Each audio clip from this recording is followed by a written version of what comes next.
We have a Netflix series on our hands. Yeah. This trope of two persons pining for each other. And in this series, we have an expanse of 2 decades, 20 years. This series is actually based on the 2009 acclaimed book by David Nichols of the same name. And Netflix adapted it into 14 parts series. And it follows the life of Emma Morley and Dexter Mayhew. This series that spans for 20 years follows these two best friends. They met one night during their college graduation party. And Dexter is a very popular playboy. And when he approached Emma, she was beyond that, that, oh my god, this boy approached me. She's more of a nerd and very intelligent person. This one night sparked a relationship, a pretty complicated relationship, if you ask us, that would span for 20 years. This series, like the book, it spans for the entire years that these people were back and forth, on and off. So we started from 1988 here to the 2000s. We get to see how these two grew up, how they navigated life, the pains of growing up, them making decisions, navigating their personal careers, navigating relationships. They still pined for each other no matter what.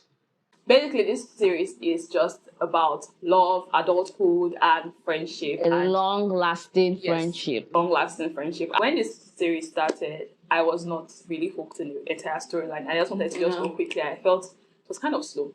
But later on, they made this story so From nice. What episode did you think that this was good enough? Episode 5, episode 6.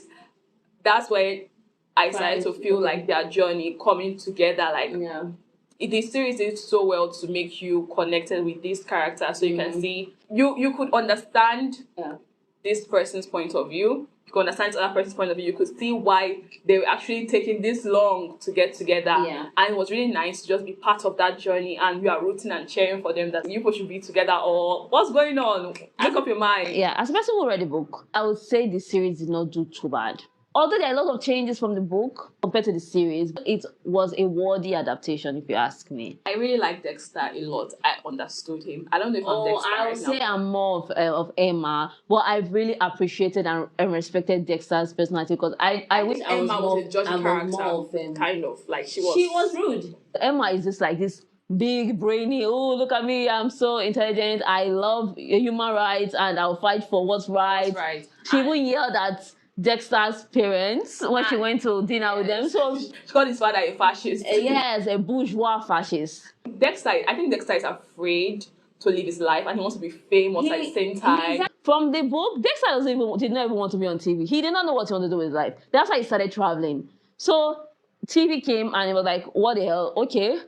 And that's why he kept asking Emma, he asked his mother that, is he good at it? That is it even making any sense? Yeah, he kept asking. That's to see that, okay, he was not really sure what he was doing, but he wanted to do this, he wanted to make a point with his life. And when his mother was asking him, was telling him about, you have everything. I understand what the mother was saying. Like, because he was privileged. So he just for him to just like be a good human being. Yes. So Dexter is that kind of person that he didn't want to be too bothered by the entire mess that life is. Just wanted to have fun. He just wanted to be happy. Yeah. And I think that the reason why this relationship even dragged on for 20 plus years is Emma's fault, if you ask me. Yes, from the beginning. Right? Even when they traveled to Greece, there's no way they could have to Greece. I think she was just like, oh, she just pushed it off. And Dexter is someone that he doesn't want. He's trying to tell you, but it depends on how you respond to it. And that's why I just feel like I can relate to Dexter. But you know that Emma, she's battling with her self-confidence a lot. A lot. She's not sure. She's not self-confident. That's why she needed Dexter lacks self-confidence so much. And she told him that you made me feel good in one scene. I love that scene. I think that's my favorite episode. I don't know. They were so emotional in that episode where she told him that he used to make her feel like a good person. Like, he used to make her feel good about herself. But now it's just different. I like the series. It was just too bad I understood when I started it. But I understood the points now that I've studied the series till the end. When it started, I don't really like it so much. But moving on, I love it. I love it. Honestly, I loved it. You should read the book. David Nichols writes so beautifully. And a lot of the dialogue were lifted from the book. So the dialogue was really nice and pretty. Really but there are some more, like, especially their internal struggles.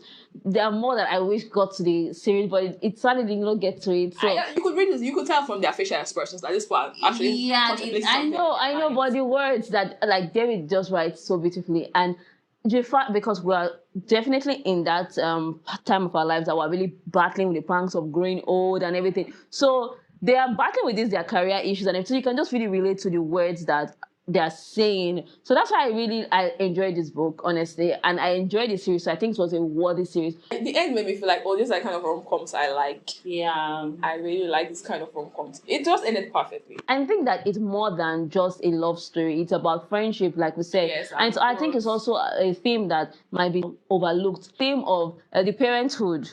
Yeah. You know, also Dexter and his father's relationship. It was kind of interesting. The father loved his mother so much, but Dexter, you don't really know what to do with Dexter.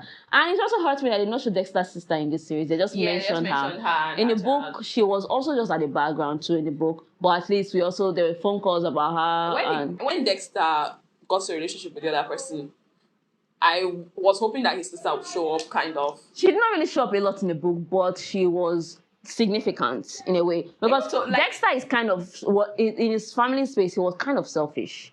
It was kind of very, especially he just really lost his mother, but especially when the mother left, so he just really disconnected with the entire family. And also Emma's family. Emma in the book, she's actually a white lady, but here Ambika is of Asian descent. In the book, Emma's family was instrumental. Emma's family came through even when she and Dexter finally got together. We saw Emma's sister. We saw Emma's mom loved. She just mentioned her family here when she was dating Ian. Yeah. Emma's mother loved Dexter as well.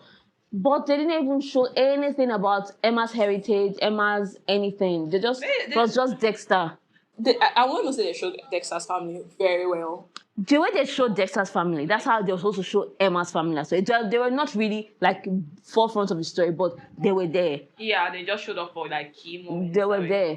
So that game part when he met Sylvie's parents, I was like, okay, if you are going to give us Aide Moriarty's scene, okay. I like that scene a lot. I liked that entire. I like that scene. Made me laugh. I like that episode and I like that scene. It's just something that is so relatable. Like, I don't want to do this, I don't want to do this, I don't want to do this. Then when you do it, there's this kind of unexpected outcome or that you did not sort of expect, or some kind of I like how David Nichols did not apologize for his character as being this imperfect, messy people. No, I love it so much because it's reality. My favorite character is Dexter. I like him so much.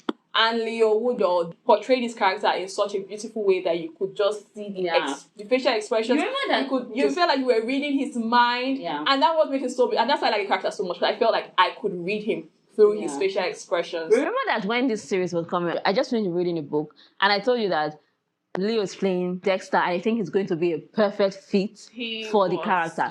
He was perfect. And I think Ambika did well too, playing Emma Morley. You don't like Ambika, you don't like her personality. She was a good actress. Emma is like my baby. She just has this very interesting mind, and the way she throw jabs at Dexter, it's really funny and relatable. Throw jabs at Dexter. That's my favorite thing about their friendship. Most of the time, when Emma starts talking, Dexter just like, you know, the time where Dexter now became rich, he got a mobile phone, and Emma was just pissed. She was just pissed at him a lot of times that it was not even necessary. And I feel like he told her that. He told her, I'm not like. Yeah, that you come around. Yeah. And she, like, he just really, like, looks at her and just like, this girl, I just love her no matter what. And she's silly. And when she just starts throwing jabs at him, he just, like, sit back and, like, what's the problem, really? I relate to Emma. I am an Emma in a lot of ways. And I also love Dexter. So I love two of them, Emma and Dex. It's Emma and Dex for me. The word they mention is Ian. Johnny, well done.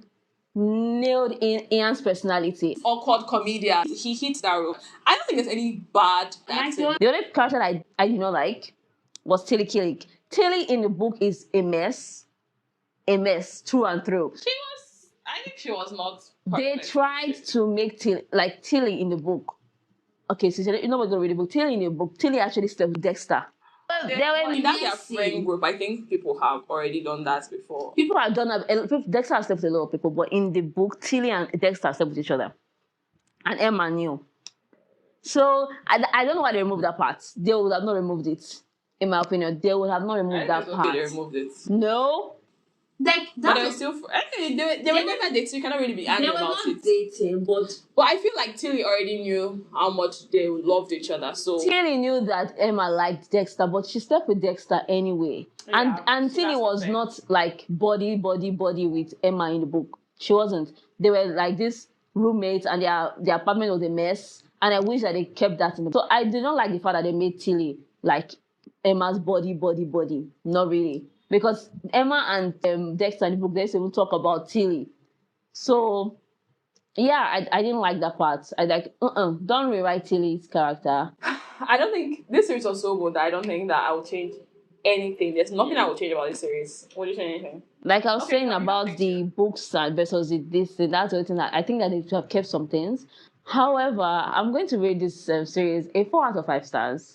I'm going to give it 4 stars because at first I felt like pacing, although the series is like 30 minutes per each episode, I felt like sometimes the pacing dragged on in the beginning. But moving on, it was really nice. So, like, it was a good pace and characters are really likable. Yeah. And the story is just well structured. So I think 4 stars just because that pacing issue there. That's my only problem with the series. Yeah. I would highly recommend that you see one day. Yeah. Add it for your Valentine's Day binge list or movie series that you like to watch on that Prepare day. your tissues. Until next time, do take good care of yourself. Goodbye.